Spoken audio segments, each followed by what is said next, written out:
মিলাদুন নবী পালন করার সাধ্য নাই, আলোচনা করার ব্যাপার, পালন করার ব্যাপার নয়। আলোচনার ব্যাপার ছিল কিন্তু আলোচনা করে না, ব্যাপার ছিল আলোচনার কিন্তু আলোচনা করে না। আর পালন করার সাধ্য নাই, ওইটা পালন করার দাবি করে। বুঝে থাকতে বলেন মিলাদুন নবী পালন করার জিনিস না আলোচনার জিনিস? পালন করার জিনিস হইল শব্দের সন্ধি হইয়া সিরাতুন নবী শব্দ গঠিত, আরো দুইটা শব্দের সন্ধি হইয়া মিলাদুন নবী শব্দের গঠন। সাধারণ বাংলা ব্যাকরণ যারা জানেন তাদেরও জানা থাকার কথা। দুই শব্দ একত্র হইয়া যদি এক শব্দ হইয়া যায় এটারে সন্ধি কয়। কি কয়? সন্ধি কয়। যেমন বাংলা ভাষায় একটা শব্দ আছে বিদ্যা, আর একটা শব্দ আছে আলয়। একটা শব্দ বিদ্যা আর একটা আলয়। বলেন তো আলয় বানানের প্রথম অক্ষরটা কি? কিন্তু বিদ্যা যখন আলয়ের সাথে মিললে এক শব্দ হইয়া বিদ্যালয় হয়ে যায় তখন আর সরাইয়া তাহে না, সরাইয়া গেল কই? সন্ধি হইয়া লুপ্ত হইয়া গেছে। আলয় শব্দ বিদ্যা শব্দের সাথে সন্ধি হইয়া আলয়ের সরাইয়া লুপ্ত হইয়া গেছে। এইভাবে দুই শব্দ একত্রে জোড়া লাগিয়া এক শব্দ গঠনের নাম সন্ধি। সন্ধি। তেমনি ভাবে মিলাদ একটা শব্দ আর আন-নবী আর একটা শব্দ, দুই শব্দ একত্র হইয়া মিলাদুন নবী হয়েছে। আন-নবীর সরাইয়া গেল কই? লিপ্ত হয়ে গেছে। লিপ্ত হয়ে গেছে। সিরাত আর আন-নবী দুই শব্দ সন্ধি হইয়া সিরাতুন নবী হয়েছে। আন-নবীর সরাইয়া গেল কই? লুপ্ত হয়ে গেছে। লুপ্ত হয়ে গেছে। বিদ্যালয়ের মধ্যে যেমন সন্ধি হইয়া সরাইয়া লুপ্ত হইয়া গেছে, তেমনি ভাবে মিলাদুন নবীর মধ্যে সন্ধি হইয়া সরাইয়া লুপ্ত হইয়া গেছে। সিরাতুন নবীর মধ্যে সন্ধি হইয়া আন-নবী শব্দের সরাইয়া লুপ্ত হইয়া গেছে। মিলাদ শব্দের অর্থ জন্ম, আর আন-নবী আমাদের নবীকে বলা হয়। আন-নবী আমাদের নবী, তাহলে মিলাদুন নবী অর্থ আমাদের নবীর জন্ম। মিলাদুন নবী অর্থ আমাদের নবীর জন্ম। আর সিরাতুন নবী অর্থ আমাদের নবীর জীবন ইতিহাস। সিরাত অর্থ জীবন ইতিহাস, আন-নবী আমাদের নবীকে বলা হয়। একত্র হইয়া যখন এক শব্দ হইল সিরাতুন নবী, তখন এর অর্থ আমাদের নবীর জীবন ইতিহাস। আমাদের নবীর জীবন ইতিহাস 63 বছরের। 63 বছর আগে এক রবিউল আউয়াল মাসে জন্মগ্রহণ করার মাধ্যমে আমাদের নবী পৃথিবীতে শুভাগমন করেছিলেন। আবার 63 বছর পরে আরেক রবিউল আউয়াল মাসে ওফাতের মাধ্যমে তিনি দুনিয়ার থেকে বিদায় হইয়া গেছেন। এই দুই রবিউল আউয়ালের মধ্যবর্তী কতদিনের ইতিহাস? 63 বছরের। এই 63 বছরের জীবন ইতিহাসকে সিরাতুন নবী বলা হয়। কোন লোকের জীবন ইতিহাস জন্ম বাদ দিয়া শুরু হয় না, না জন্ম থেকে শুরু হয়, জন্ম থেকে শুরু হয়। কাজেই সিরাতুন নবী যেহেতু আমাদের নবীর জীবন ইতিহাস, এটাও নবীর জন্ম বাদ দিয়া শুরু হয় না, নবীর জন্ম থেকে শুরু হয়। আর নবীর জন্মরে মিলাদুন নবী কয়। কাজেই মিলাদুন নবীর থেকে সিরাতুন নবী শুরু, মিলাদুন নবীর মাধ্যমে সিরাতুন নবী শুরু, নবীর জন্ম থেকে জীবন ইতিহাস শুরু। আর ওফাতুন নবীতে গিয়া সিরাতুন নবী সমাপ্ত। ওফাতুন নবী অর্থ নবীর ইন্তেকাল। ওফাতুন নবী অর্থ নবীর ইন্তেকাল। এই 63 বছরের জীবন ইতিহাসের যে কোনো অংশের আলোচনা করা নফল বন্দেগীর সওয়াব। নবী কিভাবে খাইতেন সেই আলোচনা করাও নফল বন্দেগীর সওয়াব, নবী কিভাবে ঘুমাইতেন সেই আলোচনা করাও নফল বন্দেগীর সওয়াব, নবীর চলাফেরার আলোচনা করাও নফল বন্দেগীর সওয়াব, এমনকি নবীর পেশাব পায়খানার আলোচনা করাও নফল বন্দেগীর সওয়াব। সুবহানাল্লাহ। বুঝা থাকলে বলেন, যে নবীর পেশাব পায়খানার আলোচনা করলেও নফল বন্দেগীর সওয়াব, এই নবীর জন্মের আলোচনা করলে কোনো সওয়াব নাই। কেমন সওয়াব? নফল বন্দেগীর। সুতরাং মিলাদুন নবীর আলোচনায়ও নফল বন্দেগীর সওয়াব। 63 বছরের জীবন ইতিহাসের প্রথম অংশটার নাম মিলাদুন নবী, এটার আলোচনা করলেও নফল বন্দেগীর সওয়াব। শেষ অংশটার নাম ওফাতুন নবী, এটার আলোচনা করলেও নফল বন্দেগীর সওয়াব। এই 63 বছরের ভিতরে নবী যে পেশাব করেছেন এর আলোচনা করলেও নফল বন্দেগীর সওয়াব। নবী যে পায়খানা করেছেন এর আলোচনা করলেও নফল বন্দেগীর সওয়াব। তবে সিরাতুন নবীর বিশেষ উল্লেখযোগ্য একটা অংশ শুধু আলোচনা করলে চলে না, অনুসরণ করতে হয়, অনুকরণ করতে হয়, পালন করতে হয়। আর সিরাতুন নবীর আরেকটা অংশ আছে, শুধু আলোচনাই করা যায়, অনুসরণ করা যায় না, অনুকরণ করা যায় না, পালন করা যায় না। কেন করা যায় না? দুই কারণে। একটা হলো অনুসরণ করা নিষেধ। নবীর জীবনে করেছেন, তুমি আলোচনা করবা সব পাইবা, কিন্তু তুমি অনুসরণ করলে গুণ হইব। যেমন 63 বছরের জীবন ইতিহাসে উল্লেখ আছে, নবী তার ঘরে একত্রে 9 জন বিবি রাখছেন। কেউ কেউ শুনেছেন কিনা আরো কোনদিন? নবী নিজের ঘরে বিবি রাখছেন একত্রে কয়জন? 9 জন। যে সিরাতুন নবীর অংশ কিনা? অংশ। উম্মতের জন্য অনুসরণ করা নিষেধ, অনুকরণ করা নিষেধ, পালন করা নিষেধ। তোমার জন্য একত্রে 9 স্ত্রী রাখা হারাম। তোমার জন্য একত্রে 9 স্ত্রী রাখা হারাম। আমার যদি গলাটা খারাপ না হইতো, যেই কাম উম্মতের জন্য হারাম এই কাম নবীর জন্য হালাল হইল কেন, ওই আলোচনাটা করতাম। দুঃখিত, আমি আমার সেই আলোচনা একটু লম্বা, আমি বাঙ্গা গলা লইয়া পারতাম না।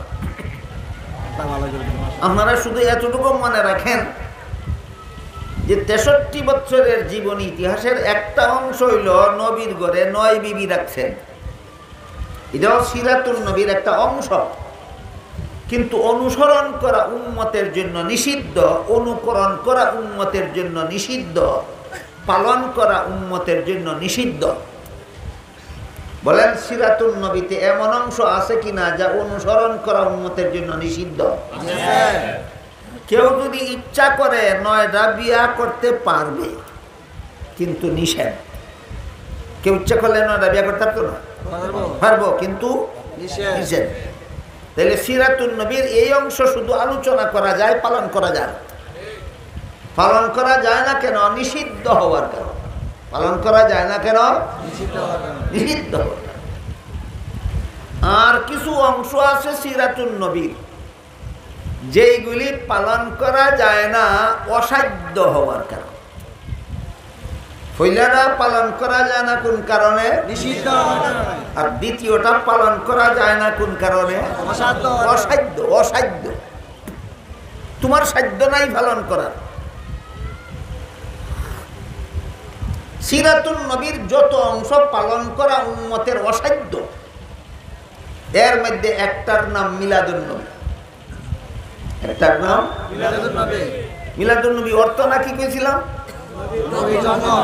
নবীর জন্ম পালন করার সাধ্য নাই তোমার। নবী যেভাবে জন্ম হয়েছেন এইভাবে তুমি 7 বার মইরা 7 বার জিন্দা হইলে ওইভাবে জন্ম হইতে পারতাম। কিছু আপনাদের শুনাই নবী কিভাবে জন্ম হয়েছেন, এরপরে বলবেন আপনাদের সাধ্য আছে কি নাই, আপনারা বুঝলে পরে কইবেন। নবীর জন্মকে মিলাদুন নবী বলা। সিরাতুন নবীর প্রথম অংশ হইল। মিলাদুন নবী হইল সিরাতুন নবীর প্রথম অংশ। আর ওয়াফাতুন নবী হইল সিরাতুন নবীর শেষ অংশ। ওয়াফাতুন নবী হইল সিরাতুন নবীর শেষ অংশ। মিলাদুন নবীর থেকে সিরাতুন নবী শুরু হয়, আর ওয়াফাতুন নবী পর্যন্ত গিয়া সিরাতুন নবী শেষ হয়। আমাদের নবীর মা আমেনা বলেন, গর্ভবতী মেয়েরা গর্ভের সন্তান প্রসব করতে যে কষ্ট পায়, আমার এই ছেলে মুহাম্মদের জন্ম হইতে এই সন্তান প্রসব করতে আমি এর কোন রকমের কষ্ট টের নাই। আমি আমার মায়ের গর্ভ থেকে ভূমিষ্ঠ হব, অথচ মায়ের কোনো কষ্ট হবে না, এমন কোনো সাধ্য আছে আমার? না। তাহলে মিলাদুন নবী পালন করার সাধ্য আছে উম্মতের? না, সাধ্য নাই, এটা অসাধ্য। কাজেই যারা বলে মিলাদুন নবী পালন করি, হয়তো বুঝা কয় না, আর না হয় দুকা দেয়, মিথ্যা কথা কয়। মিলাদুন নবী পালন করার সাধ্য তোমারও নাই, তোমার বাবারও নাই। যে পালন করার ব্যাপার না, এটা শুধু আলোচনা করার ব্যাপার। বুঝে থাকতে বলেন, মিলাদুন নবী পালন করার ব্যাপার না আলোচনার ব্যাপার? আলোচনা করলে কি হয়? নফল বন্দেগীর সওয়াব হয়। যেইটা সওয়াব হয় এইটা করে না, যেটা অসাধ্য ওইটার নাম কয়।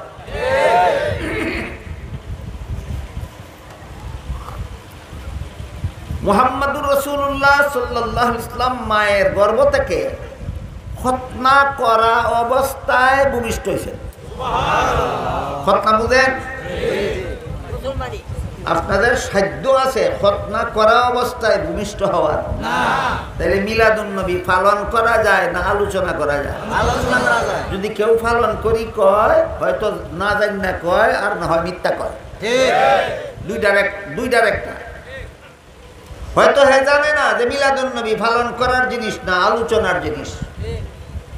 আর এটা জানি না যদি কয় মিলাদুন নবী পালন করি, তাহলে জানি না বুঝে মিথ্যা কথা কয়, এটা পালন করার জিনিস হই না। আমাদের নবী মুহাম্মদুর রাসূলুল্লাহ সাল্লাল্লাহু আলাইহি ওয়াসাল্লাম মায়ের গর্ভ থেকে নার কাটা অবস্থায় ভূমিষ্ঠ হয়েছে। সুবহানাল্লাহ। নার কাটা বুঝেন?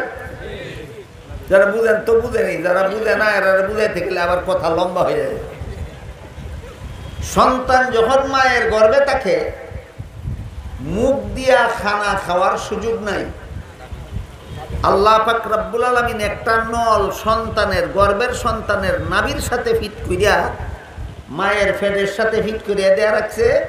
ওই নল দিয়া মায়ের শরীরের রক্ত সন্তানের নাভি দিয়া তার ফেটে শরীর ঢুকে, আর সন্তান পুষ্ট হয়। যেই নলটা এক পাশ সন্তানের নাভির সাথে যুক্ত, আর এক পাশ মায়ের ফেটের সাথে যুক্ত, ওই নলটারে আমরা দেশের ভাষায় নার কয়। নার। সন্তান ভূমিষ্ঠ হইলে পরে নলটা কাটতে ফেলাইতে হয়, এটারই পরিভাষাগতভাবে নার কাটা বলা হয়। অন্যান্য সন্তান ভূমিষ্ঠ হইলে পরে নার কাটতে হয়, আমাদের নবী নার কাটা অবস্থায় ভূমিষ্ঠ হয়েছে। পালন করবা নিয়া? পালন করার সাধ্য আছে? মিলাদুন নবী পালন করার সাধ্য আছে? পালন যারা কয় মিথ্যা কয়। মিলাদুন নবী পালন যারা কয় মিথ্যা কয়। পালন করার সাধ্য নাই তোমারও, পালন করার সাধ্য নাই তোমার বাবারও। আমাদের নবী মুহাম্মদুর রাসূলুল্লাহ সাল্লাল্লাহু আলাইহি ওয়াসাল্লাম মায়ের গর্ভ থেকে ভূমিষ্ঠ হওয়ার সাথে সাথে আল্লাহর শুকরিয়া আদায় করে দোয়া করছেন। উম্মতের সাধ্য আছে? তাইলে মিলাদুন নবী পালনীয় না আলোচ্য? মিলাদুন নবী পালনীয় নয়, মিলাদুন নবী আলোচ্য। যারা পালন শব্দ ব্যবহার করে মিলাদুন নবীর সাথে, এরা সমাজের সরল মুসলমানকে ধোঁকা দেয়। মুহাম্মাদুর রাসূলুল্লাহ সাল্লাল্লাহু আলাইহি ওয়াসাল্লাম যে মুহূর্তে ভূমিষ্ঠ হয়েছিলেন, এই মুহূর্তে মক্কার কুরাইশ বংশের মূর্তি পূজারীরা বড় বড় মূর্তি কাবা ঘরে দাঁড় করাইয়া রাখছিল। যেই মুহূর্তে নবী ভূমিষ্ঠ হয়েছেন, এই মুহূর্তে কাবা ঘরের ভিতরে দাঁড় করাইয়া রাখা মূর্তিরাও আল্লাহকে সেজদা করেছিল। আপনার সাধ্য আছে আপনার জন্মের সময় মূর্তি আল্লাহরে সেজদা করবে? সাধ্য নেই। সুতরাং মিলাদুন নবী পালন করার সাধ্য নাই। আলোচনা করার ব্যাপার, পালন করার ব্যাপার নয়। আলোচনার ব্যাপার ছিল কিন্তু আলোচনা করে না, ব্যাপার ছিল আলোচনার কিন্তু আলোচনা করে না। আর পালন করার সাধ্য নাই, ওইটা পালন করার দাবি করে। বুঝে থাকতে বলেন মিলাদুন নবী পালন করার জিনিস না আলোচনার জিনিস? পালন করার জিনিস হইল সিরাতুন নবীর কিছু অংশ। কারণ মিলাদুন নবী পালন করার সাধ্য নাই। আলোচনা করার ব্যাপার, পালন করার ব্যাপার নয়। আলোচনার ব্যাপার ছিল কিন্তু আলোচনা করে না, ব্যাপার ছিল আলোচনার কিন্তু আলোচনা করে না। আর পালন করার সাধ্য নাই, ওইটা পালন করার দাবি করে। বুঝে থাকতে বলেন মিলাদুন নবী পালন করার জিনিস না আলোচনার জিনিস? পালন করার জিনিস হইল সিরাতুন নবীর কিছু অংশ। সিরাতুন নবীর যে অংশ পালন করা নিষিদ্ধও নয়, সিরাতুন নবীর যে অংশ পালন করা অসাধ্যও নয়, বরং নবী নিজেও পালন করেছেন, উম্মতকেও পালন করতে বলেছেন। সিরাতুন নবীর সেই অংশ উম্মতের জন্য পালনীয়। যেমন হাদিস শরীফে রাসূল করিম সাল্লাল্লাহু আলাইহি ওয়াসাল্লাম বলেন, সল্লু কামা রাআইতুমুনি উসাল্লি, সল্লু কামা রাআইতুমুনি উসাল্লি। আল্লাহর রাসূল